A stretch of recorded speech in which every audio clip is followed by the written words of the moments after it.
waa'ee nageenya naannoo Oromiyaa fi security Oromiyaa, security biyyaa kan isin kaastan.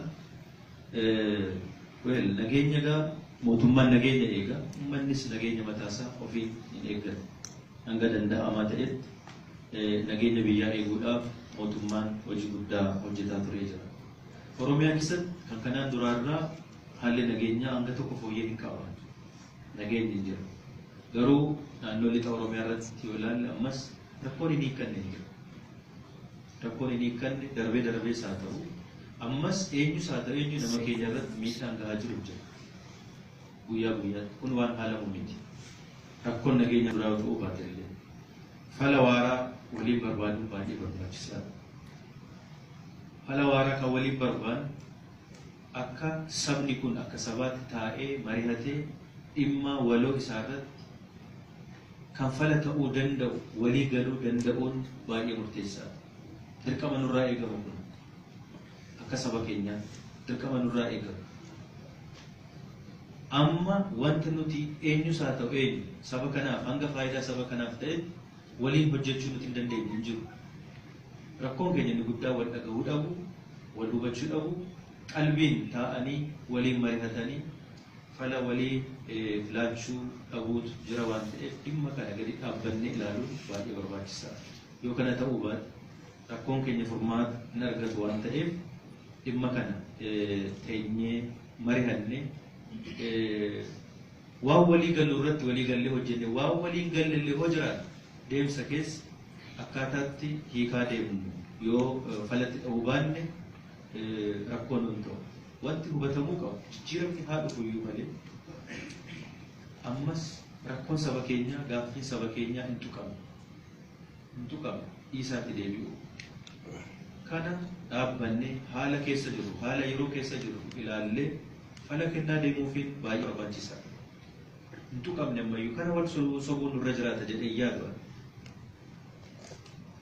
Wanti isin gaafattan Finfinnee waliin wal qabate gaaffiin uummanni kun gaafataa ture gaaffiin gurguddaan afaan waliin wal qabate gaaffiin gurguddaan jiru kan hundi keenya beeku.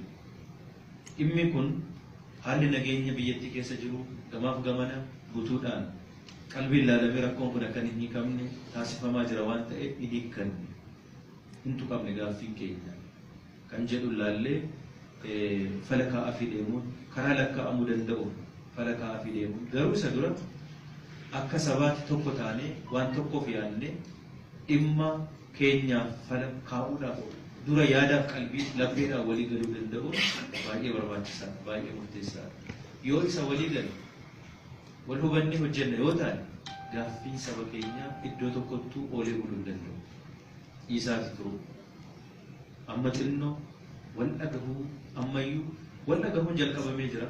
Haa ta'uuti garuu waliin taa'anii akka sabaatti falli keenyaaf malli keenya kanaaf kana jedhanii gara tokkotti qalbiif sammuu sassaabuun ammayyuu hin hafa waan ta'eef dhimma kanarratti hojjechuun irra jiraata hundi keenyayyuu akka mootummaattis akka jaarmiyaa siyaasaattis waan ta'eef wantichi jalqabne jira gara fuula duraattis fala ilaallaa fi jenneeti kan abdan wanti Finfinnee waliin wal qabsiistanii si kaastan wanti garaagarummaan jiru kanarratti namni burjaaja'uu qabu. Garaagarummaa yaadaa ilaalchaan irratti qabnu jiru. Gaaffiin uummata kanaa sirnaaf seeraan deebi'uutu irra jiraata. Mirgi sabni kun Finfinnee irratti qabu. Akka mootummaa naannoo Oromiyaattis irra deddeebi'amee kan ibsamaa ture. Yoom deebi'a akkamitti deebi'a waliin fala dha'uun irra jiraata. Haa ta'uuti garuu gaaffiin uummata kanaa kallattii kamiiniyyuu dhokatee akka inni nafne kana hubachuun baay'ee barbaachisaadha jedheetaniin kana yaadu. Egaatu waan baay'ee waliin haasofne yeroo qabaanne natti tola. Haa ta'uuti garuu waan isin kaastaniif akka kana yoo jedhaadhaaf nagaa ulfaadha.